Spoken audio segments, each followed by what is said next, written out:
జాతకంలో స్త్రీ దోషం, కుజదోషం గురించి విన్నా, రాహుకేతు దోషం గురించి విన్నాను, తర్వాత శని దోషం గురించి విన్నాను. కానీ ఈ స్త్రీ దోషం ఏంటి? అసలు ఇది సప్రమాణ జ్యోతిష్యంలో స్త్రీ దోషం అనేది ఉందా అంటే, సప్రమాణ జ్యోతిష్యంలో స్త్రీ దోషం అని పేరు లేకపోవచ్చు, కానీ దీని యొక్క మీనింగ్ ఏంటంటే జాతకంలో స్త్రీ గ్రహం చేత పీడింపబడిన జాతకాన్ని స్త్రీ దోషం ఉన్న జాతకంగా పరిగణిస్తారనమాట. ఈ దోషం ఉంది అని ఈ వీడియో అయ్యే లోపల మీకు ప్రూవ్ చేసి చూపిస్తాను. ఈ స్త్రీ దోషం ఎవరెవరికి అధికంగా ఉంటుందో తెలుసా? మొదటి పాయింట్ చూడండి. మీది కనుక కర్కాటక లగ్నం లేదా కుంభలగ్నం అయితే స్త్రీ దోషం అధికంగా ఉంటుందంట. అందుకే నెంబర్ 1 అని రాశాను. అంటే కర్కాటక లగ్నం వారికి ఇది చరలగ్నం కాబట్టి ఏకాదశ స్థాన అధిపతి శుక్రుడు అవుతాడు.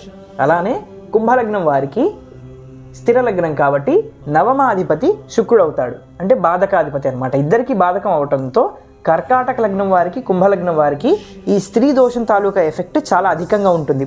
ఫస్ట్ పాయింట్ ఇది నోట్ చేసుకోండి. సెకండ్ పాయింట్ చూడండి. మీది కనుక వృషభ లగ్నం లేదా ధనుస్సు లగ్నం అయితే, వృషభ లగ్నం లేదా ధనుస్సు లగ్నం అయితే మీకు ఈ స్త్రీ దోషం వర్తిస్తుంది. కాకపోతే సెకండ్ స్టేజ్ అనమాట. ఇది అత్యధికంగా వర్తించే పాయింట్ కర్కాటకం కుంభం. తర్వాత వృషభానికి ధనుస్సుకి అంటే మోడరేట్ అనొచ్చు మనం, మీడియం దోషం వర్తిస్తుంది. దాని తర్వాత మూడోది ఏంటంటే శుక్రుడు కనుక జాతకంలో లగ్నం నుండి 6వ స్థానంలో కానీ 12వ స్థానంలో కానీ ఉంటే వారికి స్త్రీ దోషం ఉన్నట్టుగా మనం అర్థం చేసుకోవాల్సి ఉంటుంది.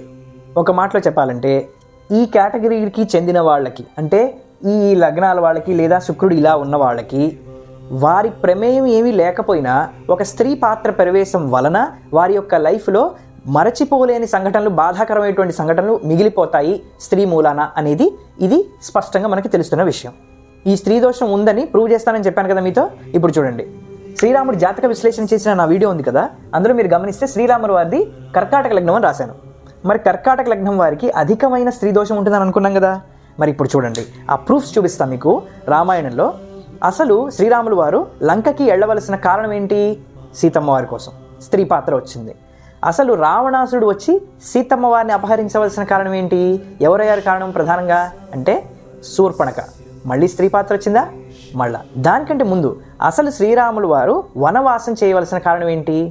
అక్కడ స్త్రీ పాత్ర వచ్చిందా? కైకమ్మ గారు వచ్చి 3 వరాలు అడిగారు దశరథుడిని. దానికంటే ముందు ఆ కైకమ్మ గారిని ప్రేరేపించింది ఎవరు? మంధర. చూసారా ఎన్ని స్త్రీ పాత్రలో? అంటే స్త్రీ దోషం ఉన్న జాతకాలు అంత ఎఫెక్టివ్ ఉంటాయి అనేది మనం ఇక్కడ బాగా అర్థం చేసుకోవాల్సిన పాయింట్ అనమాట.